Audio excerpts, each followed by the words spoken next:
नवीन घडामोडी पाहण्यासाठी आपल्या बारामती झटका या यूट्यूब चॅनलला सबस्क्राईब करा व बेल आयकॉन दाबा, म्हणजे ताज्या घडामोडी आपणापर्यंत पोहोचतील। माळशिरस तालुक्यातील मळवली येथे छत्रपती शिवाजी महाराज यांची जयंती मोठ्या थाटामाटात व उत्साहात संपन्न झाली। छत्रपती शिवाजी महाराज यांच्या जयंतीनिमित्त विविध कार्यक्रमांचे आयोजन करण्यात आले होते। बुधवार दिनांक 18/2/2026 रोजी सायंकाळी 7 ते 9 या वेळेत शिवशंभू चरित्र कथाकार हरिभक्तपरायण प्रदीप महाराज नलावडे तांबवे सातारा यांचे सुश्राव्य कीर्तन संपन्न झाले। तर गुरुवार दिनांक 19/2/2026 रोजी भव्य मिरवणूक काढण्यात आली। यामध्ये लहान मुलामुलींपासून ते वयोवृद्ध आणि महिलांनी मोठ्या संख्येने सहभाग नोंदवला होता। यामध्ये लहान मुलामुलींनी आणि महिलांनी पारंपरिक वेशभूषा परिधान केली होती। या मिरवणुकीतील सुरुवातीचे पूजन वेळापूर पोलीस स्टेशनचे नूतन सहाय्यक पोलीस निरीक्षक आशिष कांबळे यांच्या शुभ हस्ते करण्यात आले। यावेळी जोरदार घोषणाही देण्यात आल्या।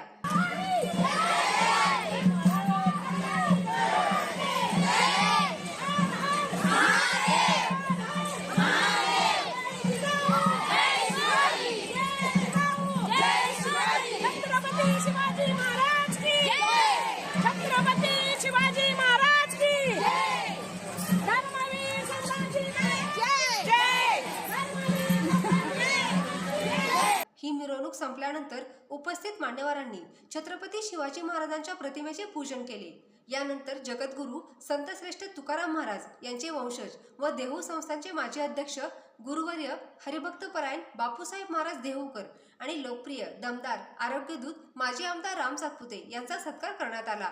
यावेळी भारतीय जनता युवा मोर्चाचे राष्ट्रीय उपाध्यक्ष व माळशिरस विधानसभेचे लोकप्रिय दमदार आरोग्यदूत माजी आमदार राम सातपुते, सेवानिवृत्त अतिरिक्त जिल्हाधिकारी शंकरराव नारायणराव जाधव, जिल्हा बीज प्रमाणीकरण अधिकारी सातारा बाळकृष्ण कदम, वेळापूर पोलीस स्टेशनचे नूतन सहाय्यक पोलीस निरीक्षक आशिष कांबळे, विटा पोलीस स्टेशनचे पोलीस सब इन्स्पेक्टर अभिजित कणसे, महिला व बाल कल्याण विभागाच्या राष्ट्रीय सचिव डॉक्टर श्रद्धा राहुल जवंजाळ, जननायक शिवराज पुकळे, पिलीव पंचायत समितीच्या सदस्या सौ नम्रता शिवराज पुकळे आदींसह अनेक मान्यवर उपस्थित होते। यावेळी जगद्गुरू संतश्रेष्ठ तुकाराम महाराज यांचे वंशज व देहू संस्थानचे माजी अध्यक्ष गुरुवर्य हरिभक्तपरायण बापूसाहेब महाराज देहूकर बोलताना म्हणाले, निश्चयाचा महामेरू बहुत जनासी आधारू, अखंड स्थितीचा निर्धारू श्रीमंत योगी, हिंदवी स्वराज्याचे संस्थापक,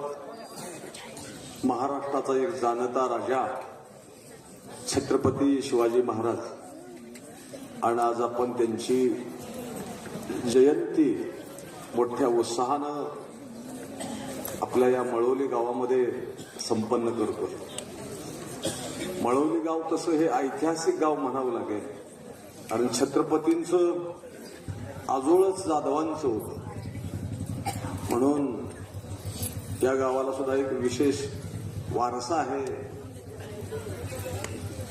आणि अशा या गावामध्ये आपण सगळ्यांनी छत्रपती शिवाजी महाराजांची जयंती मोठ्या उत्साहानं, मोठ्या भावयुक्त अंतकरणानं आपण अनेक कार्यक्रमाच्या माध्यमातून या ठिकाणी संपन्न केलेली आहे। निश्चित या ठिकाणी मिरवणूक काढली नाही, तर मिरवणुकीच्या माध्यमातून एक लोकसंघटन या ठिकाणी मोठ्या प्रमाणात झालेलं आहे। लहान मुलांना छत्रपतींचा आदर्श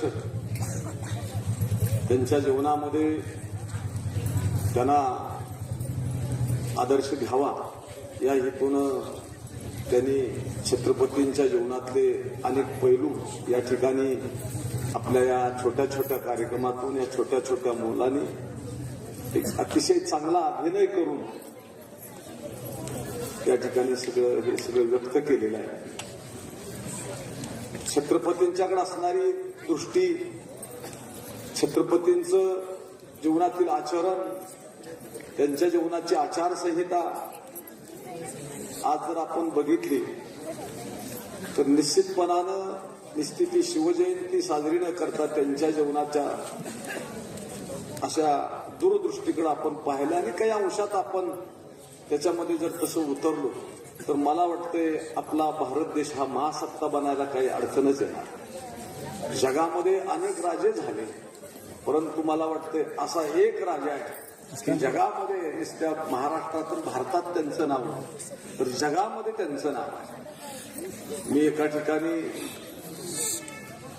एकदा हैदराबादला मला जाण्याचा योग आला आणि तिथं काही तत्ववेत्यांचे पुतळे होते जगातील. तर त्या जगातील तत्ववेत्यांच्या पुतळ्यामध्ये छत्रपतींचा एक पुतळा मला बघायला मिळाला. म्हणजे जगामध्ये ज्यांचं नाव आहे असं एक उत्तुंग व्यक्तिमत्व आपल्या महाराष्ट्रामध्ये जन्माला आलं आणि त्यांच्यामुळं आपल्याला आज एवढे दिवस चांगले आहेत. महाराज आज आपल्याला सोन्याचे दिवस आहेत असं म्हणायला काय हरकत नाही. आणि ते केवळ आपल्याला छत्रपतींच्यामुळे आहे. त्यांनी केवळ राजकारण केलं नाही, राजकारणामध्ये त्यांचा समाजकारण हा जास्त विषय होता. म्हणून आज त्यांचा आदर्श खऱ्या अर्थानं घेण्याची गरज आहे.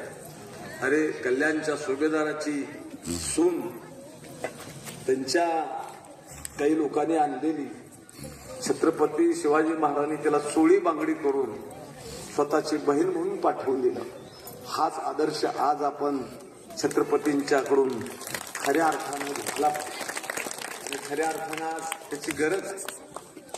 आज भिगवणमध्ये जे प्रकरण झाले परवा 2 दिवस गाजते आपण टीव्हीवर होतो आणि याच्यावर जर कुठं पडदा पाडायचा असेल, ते कुठंतरी बाजूला सारायचं असेल तर छत्रपतींचाच आपल्याला आदर्श घेऊन या महाराष्ट्रामध्ये पुढे जावं लागेल. जातीपातीचं राजकारण छत्रपतींनी कधीच केलं नाही. राजकारणापुरता राजकारण हा विषय राहिलाच पाहिजे, त्याच्याबद्दल माझंही दुमत नाही. पण खऱ्या अर्थानं उन्नतीचा मार्ग जो आहे तो छत्रपतींचं ते जीवन आहे आणि त्याचा परामर्श आज खऱ्या अर्थानं आपल्याला घ्यावं लागेल. छत्रपतींचा काळ हा प्रतिकूल परिस्थितीतला काळ आहे आणि प्रतिकूल परिस्थितीमध्ये जो कार्यभाग करतो त्याला पुरुषार्थ म्हणायचं. कार्य करण्याकरता परिस्थिती अनुकूल असताना कार्य केलं तर त्याला व्यवहार म्हणायचं आणि कार्य करण्याकरता परिस्थिती अनुकूल असताना कार्य करत नसेल तर त्याला अधोगती म्हणायचं. असं पुरुषार्थी जीवन छत्रपती जगले आणि त्यांचाच आदर्श घेऊन आज आपण सगळेजण जातोय. म्हणून मी या मंडळाला, गावातील सगळ्या शिवजयंतीचे जे महाराज या कार्यक्रमाचे संयोजक आहेत त्यांना इथून पुढेही आपण असाच याच्यामध्ये कुठलंही जातीपातीचं राजकारण न आणता हा कार्यक्रम असाच उदात्त अंतकरणानं मोठा करावा आणि जनतेपुढं छत्रपती शिवाजी महाराजांचा आदर्श ठेवून आपलं गाव सुद्धा एक आदर्श कसं बनेल याच्याकडे जास्तीत जास्त लक्ष देऊन राजकारण हा विषय राजकारणापुरता निश्चितपणानं तेवढ्यापुरतं ते राजकारण करायला हरकत नाही, परंतु कुठल्याही कामामध्ये राजकारण छत्रपतीने आणलं नाही. छत्रपतींचा मुस्लिमांना कधीच विरोध नव्हता. महाराज छत्रपतींचा इतिहास थोड्याफार प्रमाणात कहून आम्ही वाचलेला, तर छत्रपतींच्या चांगल्या जागेवरती अगदी महत्वाच्या पदावरती मुस्लिम समाजाचे लोक होते आणि त्यांनी सुद्धा अतिशय प्रामाणिकपणे छत्रपतींचं काम केलंय आणि त्यांना कधीच तुकोबाने छत्रपतींनी मुस्लिम म्हणून वागणूक वेगळी दिली नाही. अशी अनेक उदाहरणं सांगण्यासारखी आहेत. तर अशा छत्रपतींची आपण जयंती करतोय. महाराज त्यांना मगाशीच आमचे माजी आमदार रामसातपुतेंनी सांगितले की त्यांना किती आयुष्य मिळालं, 1630 ते 1680 म्हणजे 50 वर्ष. 51व्या वर्षी त्यांचं देहावसन झालं. पण एखादा म्हणेल त्यांना 51 वर्ष आयुष्य मिळालं. 51 वर्ष नाही, माणसाचं आयुष्य किती असतं हे मी नेहमी सांगतो. मनुष्य गेल्यानंतर जितके दिवस त्याचं नाव पाठीमागं चांगलं राहतं ना ते खरं आयुष्य असतं. छत्रपतींना 50 वर्षाचं आयुष्य मिळालं नाही, 51 वर्षाचं आयुष्य नाही त्यांना आतापर्यंत 400 वर्षाचं आयुष्य मिळालं आणि इथून पुढे चंद्र सूर्य तोपर्यंत त्यांचं आयुष्य राहणारच आहे. अशांची आपण जयंती करतो. इथून पुढे हा उत्सव असाच सर्व संयोजकांनी करावा. कुणाचंही मी इथं नाव घेत नाही, कारण एखाद्याचं नाव घेतलं तर दुसऱ्याचं राहून जातं. सगळ्यांनाच ज्यांनी याच्यामध्ये मनापासून सहभाग घेतला अशा सर्वांना मी मनापासून धन्यवाद देतो. आमच्या महिलांची सुद्धा संख्या, माझ्या माता भगिनीची सुद्धा संख्या मला या वर्षी अतिशय बहुसंख्येनं दिसली. त्याच्यापेक्षा पुढच्या वर्षी आणखी डबल वाढ झाली पाहिजे. आपल्या राजकीय उत्सवात छत्रपतींची जयंती म्हणजे कोणत्याही सामान्य राजाची जयंती म्हणून मी पुन्हा एकदा हा एक सुंदर आपण कार्यक्रम केला. याबद्दल मी सगळ्यांना मनापासून धन्यवाद देतो आणि याच माध्यमातून आपल्या बळवणी गावचा जास्तीत जास्त उत्कर्ष व्हावा, जास्तीत जास्त प्रगती व्हावी आणि छत्रपतींचा आदर्श आपल्या जीवनामध्ये आपण सर्वांनी घ्यावा एवढंच मी बोलतो. आणि या ठिकाणी पुन्हा एकदा इथे उपस्थित असलेले सर्व सुजाण मळवणूकचे नागरिक, त्या ठिकाणी आत्ताच निवडून आलेले चंद्रकांत जाधव जिल्हा परिषद सदस्य, आमचे श्रीनिवास पाटील ही मीडियाचं काम चांगलं करतात, पण सगळ्यापर्यंत ते पोहोचवतात. असे अनेक सगळे मान्यवर आहेत आणि आमचा ज्यांचा सन्मान झाला ते आमचे बाळासाहेब कदम एक त्यांचे जे विशेषत्वानं नाव घेऊ इच्छितो आणि ज्यांची घेतली नाही त्यांना सुद्धा मी आपले सगळ्यांची नावं घेऊन अधिक न वेळ घेता त्या ठिकाणी सगळ्यांनीच या ठिकाणी मनापासून हे कार्य केले. याबद्दल या मंडळाला मी मनापासून धन्यवाद देतो. जे काही पंचायत समितीचे सदस्य निवडून आलेले आहेत, जिल्हा परिषदेचे आलेले आहेत, त्यांच्या पद्धतीनं त्यांचा विजय झालेला आहे. त्यांनाही मनापासून मी धन्यवाद देतो आणि या ठिकाणी मी माझ्या वडिलांना मिळाला.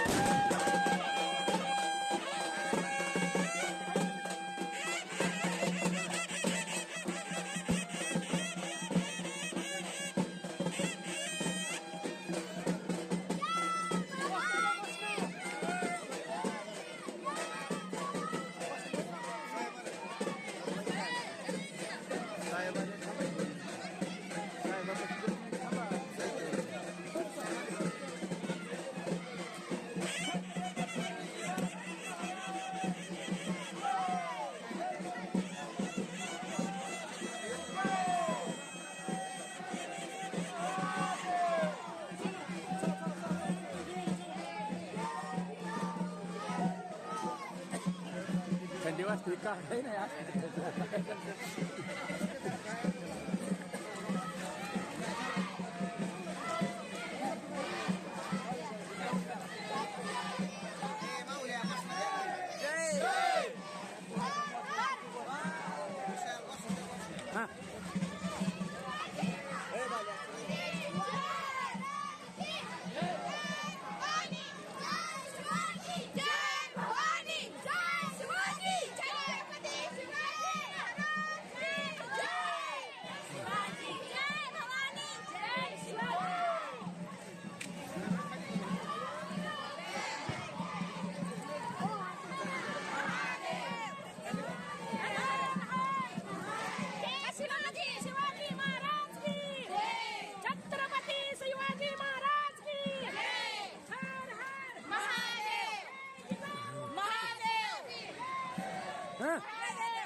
हर हर